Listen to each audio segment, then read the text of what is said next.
Right, so my name is Markus. I came all the way from Chicago, no kidding, from Germany. Just a short stopover before I'm flying back. And I will work for Red Hat, obviously, as a developer advocate. So, what is that? Probably a little bit less than a product manager, probably a technical guy who actually works with shit that we do. And we actually still implement things, and I have a track record. Like, I've been a consultant in the field for more than 14 years, and my specialty always has been Java EE application servers. So not exactly low latency, but yes, we needed a solid JVM underneath, right? One of the fancy things that ever and always crossed my path has been the clouds. It's kind of, I don't know, customers came up with clouds, and Java EE 7 actually approached their first goal in, let's get ready for clouds. So yeah, many things moved into that direction over the last couple of years, and as a matter of fact, I like to look at it a little bit different. This is what I think that application developers, especially Java EE guys today, wants to deal with, right? So this is, what is that? 65% application development. That's what we really want to do. And we have to mingle around with tools at least 1/4 of our time, and operating systems from time to time. Let's talk about Windows a little bit. Do we want to talk about infrastructure at all? We want fast notebooks, right? That's it. Do we care about production infrastructure? It depends. Back in the days as an architect around with big 3-letter customers, I get called from time to time like, hey, it's no longer working, something changed, I have no idea, can we check the hardware, can we just throw hardware at the problem? And I had to look at that kind of things, but seriously, I never wanted to. And I think this is exactly the motivation why we are keen for clouds. Like, we only have to take care for what we really develop. The rest is kind of there. We just sign up somewhere and it works. I don't know if you've seen that before. I try to get a little bit of a different angle to what all those 4-letter X, PaaS kind of things are. All started out with Amazon and renting their sheer physical stuff out to people and trying to get accounting on top of it. Even earlier than that, we had something called ASP, like, do you remember application service providing? Sure. Hey, that's been software as a service, right? So everything's been just kind of configured and customized for you. Ooh, I hate that word. What we're looking at today is platform as a service, which basically means we can at least totally control the applications that run on it. And we can partly configure tools and runtimes depending on our needs. We definitely don't have to look at operating system stuff or even at physical things underneath that. So PaaS is what application developers today actually want to look at. And I told you, I've been a Java EE 7 kind of guy since years. Who else is working with Java EE 7 or Java EE in general here? 1, 2. What else are you guys doing? Sheer Java as E development? Question mark? Seriously? Okay, cool. Oh, this is not an intro to Java EE 7, so I might come back for that one. As a matter of fact, if we want to get away from local installations like Wildfly or JBoss EAP, there's an option to make Java EE 7 KISS a cloud. And this option is obviously called OpenShift. And to make it a little bit more complicated tonight, we offer 3 different versions of OpenShift. Version number 1, called Origin, is the open source project. So whoever wants to play around with it, go to GitHub, get OpenShift Origin, start contributing, file issues, play around with it. It's all open. So you can just download and get started with it. If you don't want to handle all that, this obviously involves some operating system knowledge and installation procedures. You can still use OpenShift Online, which is the totally hosted version. So you just go to openshift.com, sign up for a free account. Free like in free, you don't have to enter your credit card or whatever. You just need an email address. We want to send you some emails. But that's it. So you just go with a free version. And if that's not enough, and if you're running a big business, if you want to have some OpenShift magic just in your basement and want to use it to administrate all your physical stuff that you have down there, then it's OpenShift Enterprise. And that's where we also help you getting all that set up. But that's pretty much it. The whole thing is OpenShift. And we came a long way to where we are actually today. So it all started kind of 2010-ish, and we also got some European hosting, which is interesting, at least to me, because Europeans don't really believe in clouds. The law doesn't, the security guys in European companies doesn't, so unless it's hosted in Europe, nobody wants to think about clouds. Not even that, but yeah, anyway. And just as an outlook, I'm talking about that a little bit more later. OpenShift came a long way in terms of technologies, and we're not resting on what we did so far. So the next upcoming release, which is called V3, will actually totally support all the buzzwords around lately, like Docker for container management, Kubernetes, and a little bit more. I'll show you the complete stack. Because I don't have the V3 version here today, it's still kind of alpha, beta, and I don't want to play around with that. We're still talking about the version that you can actually test out as of today. So when you leave the room, when you get a chance to sign up for OpenShift.com, just do it. We basically support two different kind of cartridges. Remember, it's a platform as a service. You can run pretty much everything you want on it.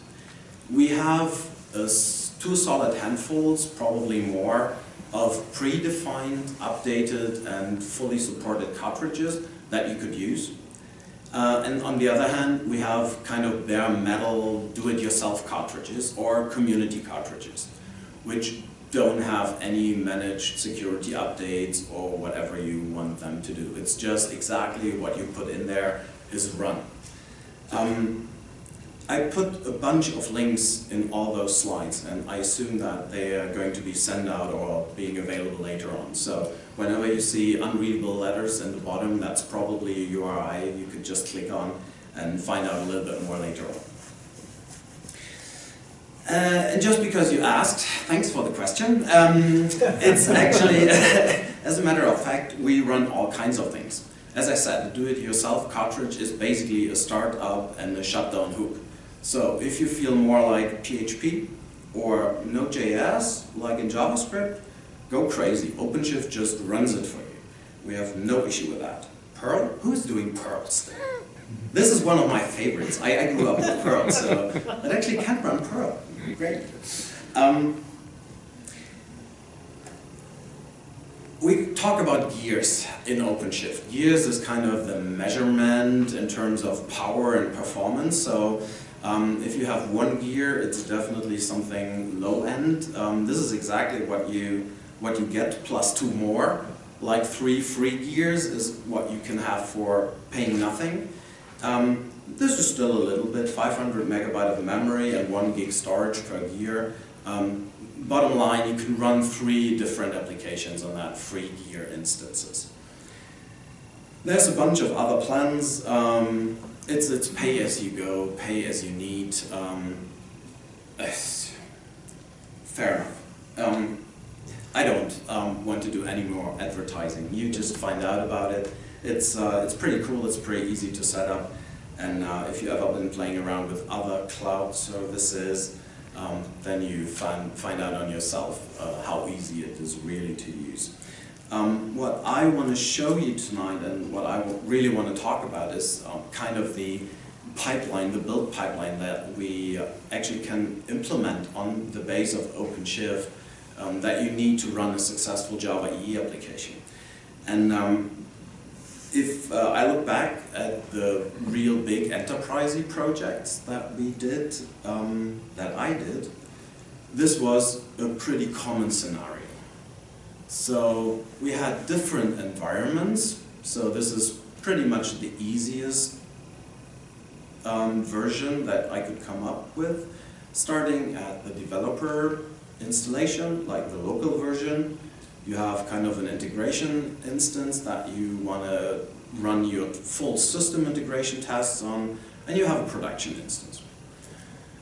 Depending on processes and customers, that could easily scale up. There's never a scale down when it comes to test instances. You have IDEs, you have build tools, you have testing, you have all kinds of integration testing, hopefully, like Achillean. Who has heard about Achillean before? Oh, another two? Seriously, guys, you have a lot to catch up. Whenever you get a handle on my slides, please make sure to just find out about all the awesome technologies behind that. This is just a little how-to guide for you tonight, but I hope I can get you excited enough to at least have a deeper look at it. What do we all have in common here? We want to stage our artifacts from development into integration testing into production. It's not necessarily the same. This changes quite a bit with all the DevOps movements and microservices discussions lately. Let's just assume we have some kind of source code repository below there, most likely Git or, yeah, this is where we're all doing. Let me walk you through that a little bit more. Local development environment. Oh, okay, let's start here. Local development environment. It's pretty easy. Who's using Maven? Don't disappoint me, thank you. This is all you need to get you kick-started with a local Java E7 totally Achilleanized example of the Java EE project. So this is basically a one-liner. We provide a bunch of open source Maven archetypes to get you started. This one is just the easiest one. There is a good and complete walkthrough how to get that going by my friend and co-worker Arun. This is another 8-point unreadable URI down there. Make sure to catch up on that one. What else do we have? You need a local Wildfly instance, which is the Java EE server of choice. You've heard Heather talking about Wildfly. This is the one whose reference implementation. We are doing all the hard work. So this thing is blazing fast, totally production ready when we name it JBoss EAP, and you can have support for it actually from Red Hat. So you can download it just with a curl call unzip. It's a zip file. There's no installation, nothing. You can just start it right away, and if you execute the Maven project with a test target remote Achillean, you're done. You're already executing your first integration tests against your local instance. Yes, please. What was the relationship between Wildfly and EAP again? Wildfly is upstream open source, and EAP is actually the productized bit that we provide support for. At the very moment, there is no EE7 compatible EAP version out there. So we're working on that. You know that we also have kind of the Red Hat Summit, so the big conference coming up in Boston in June, and I suspect that might be a good time frame to watch out for news. I don't know for sure at the very moment, but look. That's it. Thanks. That's your first sheet of stickers. Thank you. Thank you. Where are we? That's what all of you can do tonight. It's a pretty 10-minute thing, so I'm not going to walk you through it as a demo.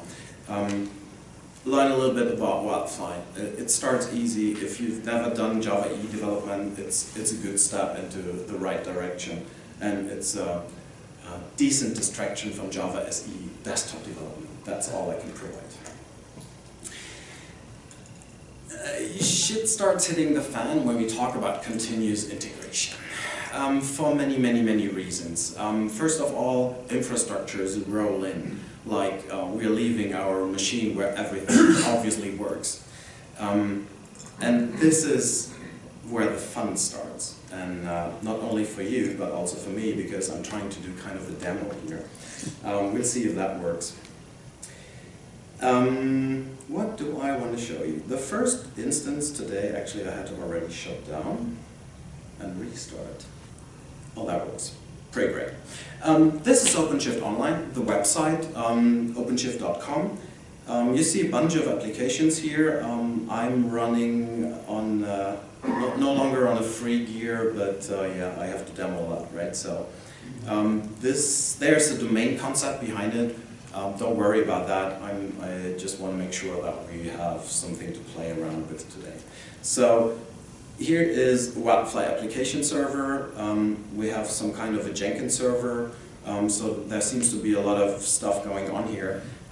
What I really want to do is I want to start a new instance of something today together with you. So let's try to find out. We are looking for either JBoss application server 7. No, we're looking for our community version, the Wildfly application server. So all you have to do is basically scroll down the list of different cartridges, community or supported, and select the one that you would like to. Let's call it Wildfly New York NYJavaSIG, something totally unrelated. What do we have?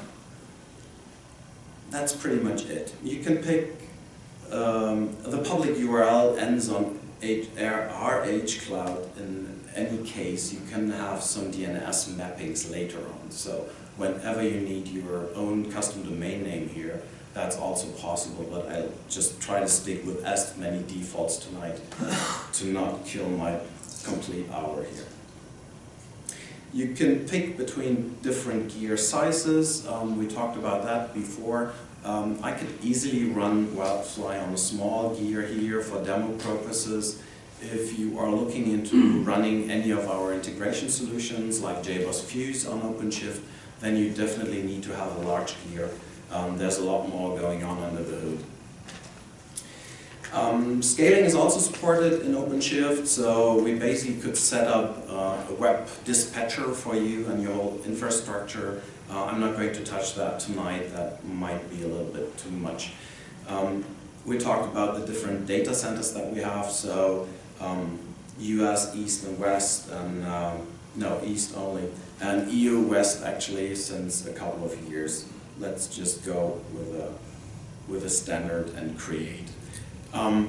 That's pretty much it. I've been talking, but not that much clicking, so that was basically the 2-click stop to get a Wildfly up and running. This is even easier than just having to install it locally.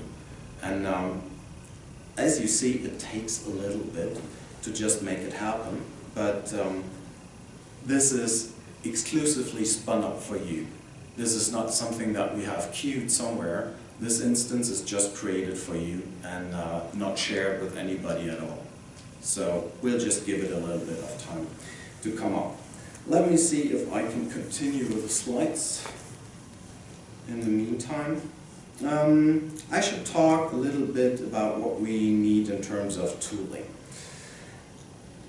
OpenShift is basically online driven. What you also have is a command line client called RHC. This is totally based on Ruby. So if you want to run that, it's comparably easy to do that on different operating systems. Still, it requires a bunch of steps, like installing the Ruby runtime, installing the Git version control, which is definitely needed for all of this. And you also need to install the RHC gem. Jesus, this is a tongue breaker for a gem. Need to make a better name out of that one. Okay, so I definitely did that already. So the RHC tooling is already there. It's updated to the latest gems. And if you just call it without any further arguments, then you get a bunch of information. Everything that we've been doing online so far could also be totally scripted in that tooling. As a matter of fact, it's not exactly faster, so this is kind of annoying. We'll see. Good to have something prepared until we wait.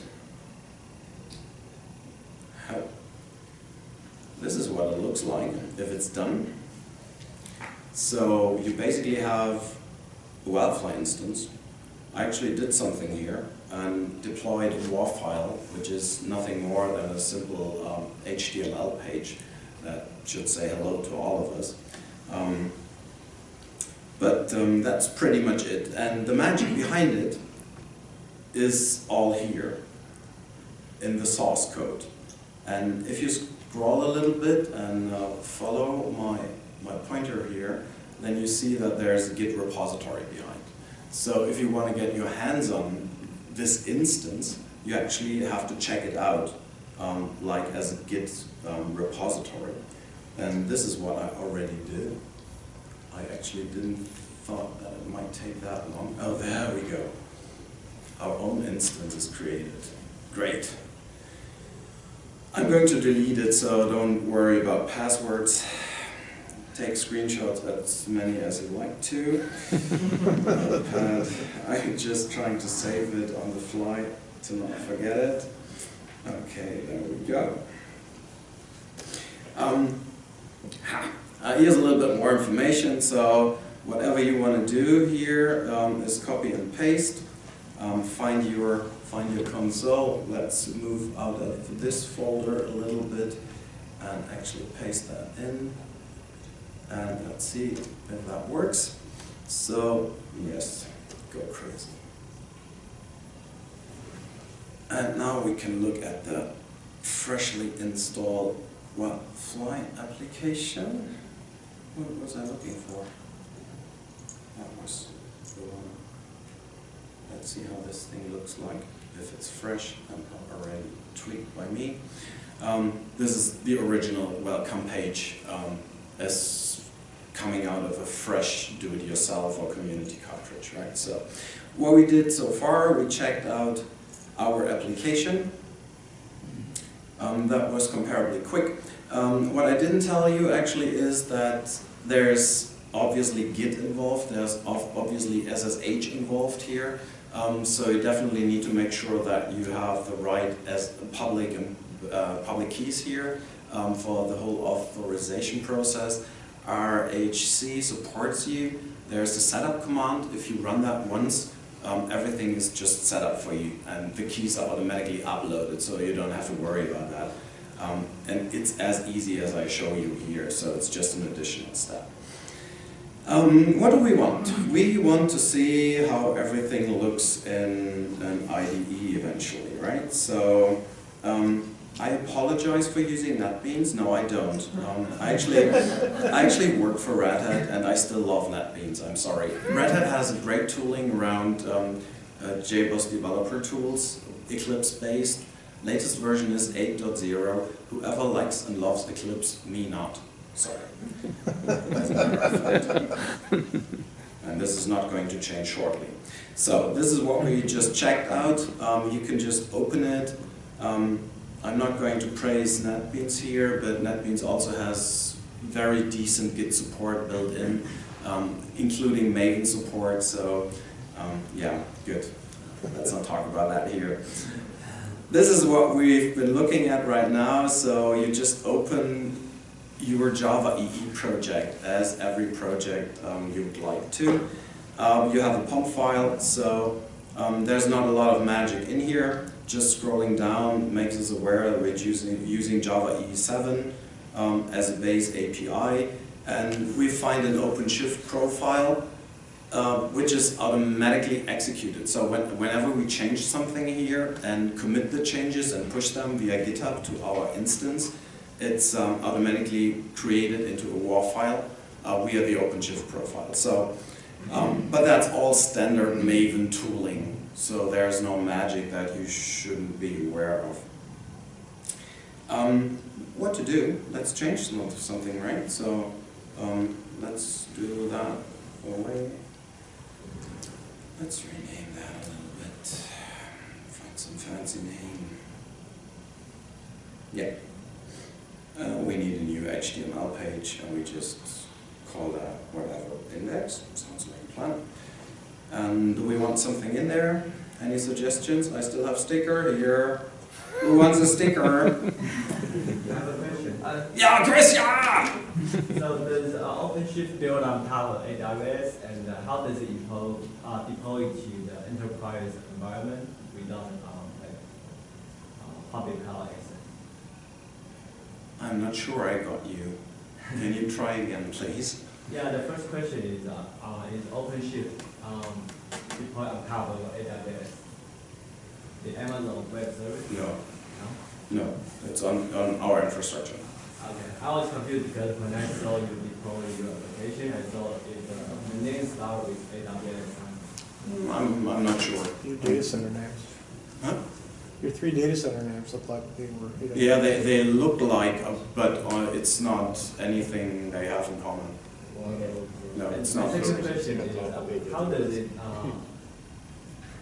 how do we deploy OpenShift into the enterprise environment? That's OpenShift Enterprise. This is actually taking all OpenShift stuff into your basement, installing it on separate servers. That's it. Thanks. Okay, fair enough. So get your sticker sheet. Can you add that on, please? Sure. Thanks. Great. More questions? I have a Sure. So, I like the idea of not having to deal with an OS.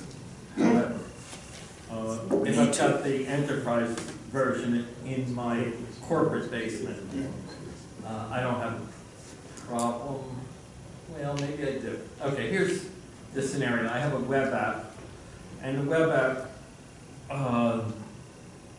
does HTTP on one end, but on the other side, it's got a TCP connection or To OS 400 based to- whatever systems. to Bloomberg. Okay, fair enough. And that connection to Bloomberg, since I work for a corporation, can only go to Bloomberg, and they can only, that one IP address is only allowed. So that kind of security seems like an OS thing. Yeah, kind of. Actually, if you have OSE, like the enterprise version in your basement, you could tweak the hell out of it, including VPN tunnels. So And that then you're doing, then you're doing the OS. then we're helping you to set that up, and of course you have a bunch of But people still looking I already know after how it. to do it on Linux, so. Sure. I mean, if you Okay. run it on your own, then you still have to have a bunch of people Yeah. knowing what to do. Yeah. If you are talking about online, it's not that easy because online has reasonable restrictions when it comes to port usages. Right. We can do a little bit of local port forwarding. RHC helps you a lot with that, but yeah, it's not built for those special cases. Absolutely not. Cool. Thank you. Yeah, kind of. Okay, do we have a title? No, we don't. Do we have JavaSIG? Fair enough. Another. Let's just save that and try to speed up a bit. I don't know. How am I on time? So, git status, what did we do? Fair enough. Not a git repository. That doesn't work well. Oh, yeah. Okay. I should actually go into that directory and see what we do here. Okay. At commit some title, and we're ready to push everything. There we go. This is our change. It's published directly to the OpenShift Git repository, and the build is triggered on the server, including takedown of the instance and restart of the instance. Has to download a little bit. Still pretty neat. And if we're done with that, which should be done in a second. Build success. It's cloud development, right? So, I mean, this is the one drawback. If I have to mention one, it all takes a little bit, and we have network in between. So I've been probably the only presenter tonight that needed a network. I can't, I've been on a, wait a second, I've been on a boat tour presenting about cloud services. And my basic assumption was every cruise ship today has some kind of network connectivity, right? That has to be there. And I wasn't worried at all. I had some screenshots in my back pocket, but that's been pretty much it. As a matter of fact, it turns out that the network connectivity was there. I could get emails, but the latency was just about 30 seconds or so. So I got locked out from all the admin consoles before I actually had a chance to click something. Learned my lesson. Okay. Right content, all we've seen here is that was basically the one round trip that we did here to make everything running and have our application change. And that was pretty easy. If you remember what we did before, like in having to install an application server somewhere on an instance, having to call the administration console, uploading our application archive, configuring everything accordingly. That was kind of a 3-to-1, 2-click thing to get everything up and running and change the first code and have it live online. So if you type the address into your mobile or whatever devices, it's online, like here and now. That was a question. Yes, is OpenShift compatible with my existing OpenStack cloud, or do I have to establish a second cloud for this? I'd love to comment on that. I can't. I just don't know. I don't know. But I'd love to follow up with that. Can you do rolling releases, or can you push to the wrong Git branch and accidentally take down your production website? Yeah. This is exactly the second part of the presentation. I mean, what we've been doing so far was pretty straightforward. Give me my mouse pointer. It was the most simplistic thing. We had some client tooling. We put our SSH keys where they belong. We cloned the source code. What I didn't show you is the port forwarding capabilities. OpenShift is pretty blocked when it comes to public ports.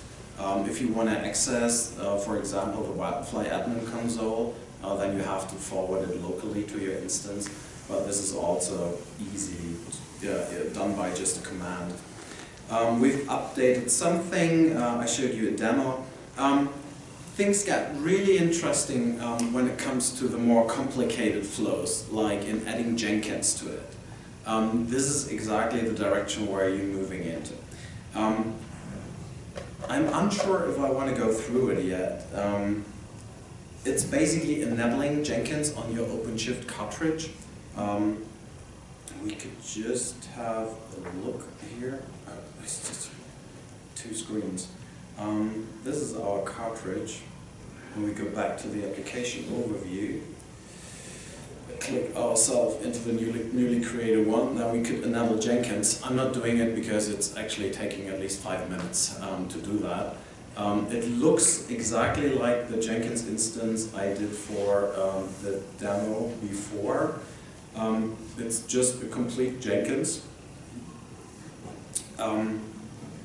You can do whatever you want to do with it. The standard configuration actually links in between the git push, so the Jenkins build is triggered by your git push. You could also have a complete pipeline behind that.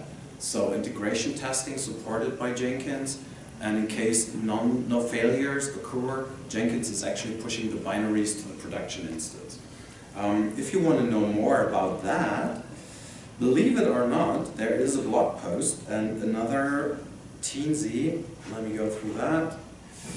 We've done that. This is basically the second and third step in that presentation.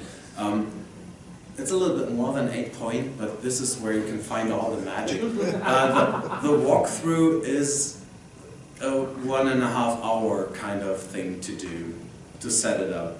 this is exactly where it all starts getting a little bit more complicated.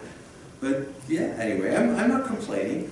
It's still better if you've ever done that on physical instances and having to do it all by yourself and compiling all this stuff that's missing. Yeah, this is what PaaS is for. But yes, you can do rolling updates and version control and whatever. I might point you into another direction. If you're looking for more complicated middleware deployments, like ActiveMQ Broker or Camel components or some more integration solutions which require a hell lot of configuration, then you also might look into Fabric 8. Fabric 8 is exactly made for that.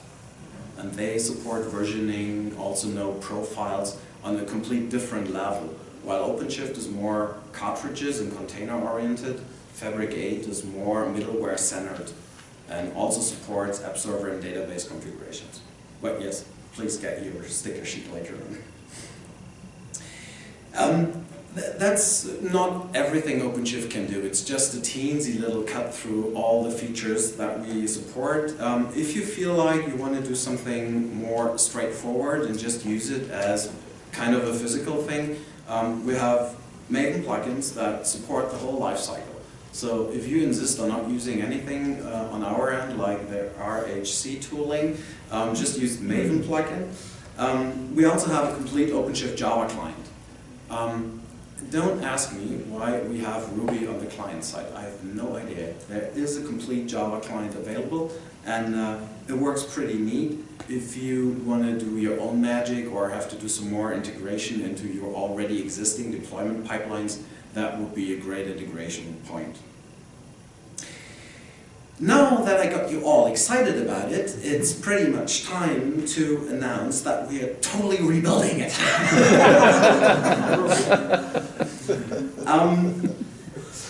The good news is it will look totally the same to you. It might feel a little bit different, but it looks totally the same. And as a matter of fact, it's all going to be Dockerized. This is what everybody has been talking about since a year already. Docker is pretty much state-of-the-art as of today when it comes to rolling out infrastructure components and your applications. Just a quick cross-check. Who's using Docker already? 1, 2, 3. Okay, fair enough. So, hell lot of homework tonight. OpenShift burns down to the user experience on top of all Docker technologies. I haven't prepared a deep dive talk into Docker here tonight. Docker is kind of the profiles and cartridges that I've been showing you that we have now is all turned into Docker images. Kind of standardized, easy to set up. Orchestration is done via Kubernetes, which introduces a totally different layer of container and image creation and service access. Basically, OpenShift is going to provide a usable and maintainable environment around all those technologies. If you get a chance to play around with plain metal Kubernetes or Docker today, this is mostly command line stuff that you have to do. Even with some fancy OS specific things like boot to Docker on Mac or Windows. And OpenShift with an online console will make it a hell lot easier for you to configure all those infrastructure components. There'll be some new concepts introduced, which aren't that important at the very moment. If you don't have heard anything about Docker before, this might be the most helpful slide for you tonight. So you basically see OpenShift as an API layer on top. So we have all the usability enhancements that are still missing for Kubernetes and Docker, and the machinery underneath is exactly standard. If you're asking where's Red Hat's part in Docker and Kubernetes, Kubernetes is run by Google at the very moment. Red Hat is actively contributing, so this is a significant part that we do. and we also will support Docker since a while. We have a bunch of Docker images already for community and products. So I think it's docker.jbos.org. Whenever you need a Docker image for Wildfly, just get it from there. It's already in the central hub. Yep. How does OpenShift, or will OpenShift, play nicely with Hadoop and the ability to actually build out applications that sit on top of that infrastructure? You have to actually manage your own cluster first with a different technology and then build your application layer using OpenShift, or will OpenShift allow you from as low as the infrastructure service level to build and spin up Hadoop clusters? Later. As a matter of fact, we still have images and like in Docker images, and if you can run Hadoop in it, it's done. So I'm pretty sure that we won't have anything at hand which is kind of a ready-made cartridge for you to spin up a complete Hadoop-based infrastructure. You guys don't see the need for that? It's not exactly my playing field at the very moment. I like big data, but that's it. I can't comment, but would love to introduce you to the people who eventually can. Sure, thanks. Totally. Homework. I like that idea. I mean, we're here to learn. It's a Java user group session, right? So, as a matter of fact, it's a pleasure for me to introduce you to something new. I very rarely have the chance to do that. This is a bunch of interesting articles, blog posts, documentation. I think it even contains some labs and further deep dive presentations on what Docker does. If you're done with that slide, it's more than a vacation, I guess. But at the end of the day, you learn a hell of a lot about everything that I hopefully got you excited for tonight. If that's not exactly your thing and you need a book, Eric Chabel, good friend and also Red Hatter, wrote a nice OpenShift primer. It pretty much covers everything that you wanted to know, and there's also a PaaS talk up about exactly that session. If you say, no, I don't want to buy anything, that's stupid, we're all about sharing, so Red Hat obviously has something free for you. Getting started with OpenShift, written by Steve and Katie. Steve is the one who does the OpenShift Docker talks usually, so he really knows his shit. And he can totally talk about Atomic and all the OS-centered NEO things where now it's totally over my head.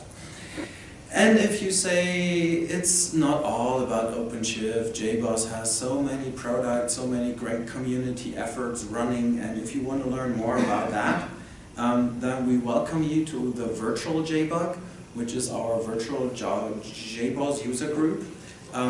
We have a bunch of, yes, I keep mixing it up with the virtual jug. Yes, it's a name clash. Anyway, we have a bunch of great JBoss speakers, and as a matter of fact, it's all streamed online, recorded, so it's pretty easy to get your hands on it, and it's all on YouTube, so it's also free. We just recently had the spec lead of CDI, Antoine, talking about all the latest upcoming features. Antoine is in engineering. He's normally not traveling, so this is a #1 kind of thing to get first-hand information from those guys. And if you still feel like traveling, we also run our own conference, which is Definition. Definition kind of is a little sister of the big Red Hat Summit. Totally developer-centered. We spun up an external program review committee this year for the first time. So we have a bunch of open, independent, great talks around full stack, open source, slightly Java-centered development for you to pick from. Schedule is still not announced, only a bunch of keynotes, or at least one keynote and a bunch of featured speakers.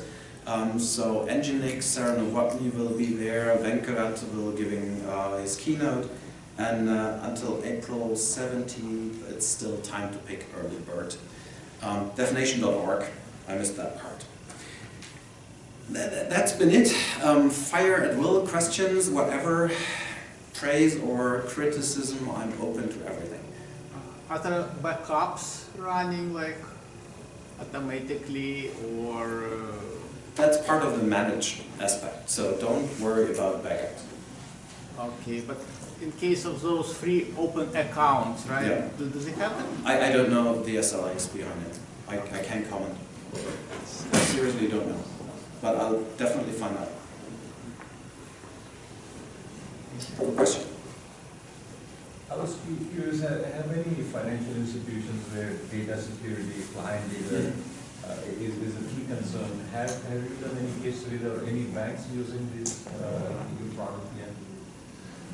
I'm pretty sure that I've seen an announcement just recently. Another thing, I'm working on the technology end. I'd love to introduce you to sales guys. They talk from left to right about that. Totally. Well, the reason I'm saying is because our compliance. I hear you. I know that. As far as I know, most of those institutions actually want to have that, but they run it in their own basement, like as an enterprise installation, which is totally right. Online has port limitations. It's not fully. It's no full enterprise installation. You can't tweak it. It's just like built like it is. So run with it or use something else.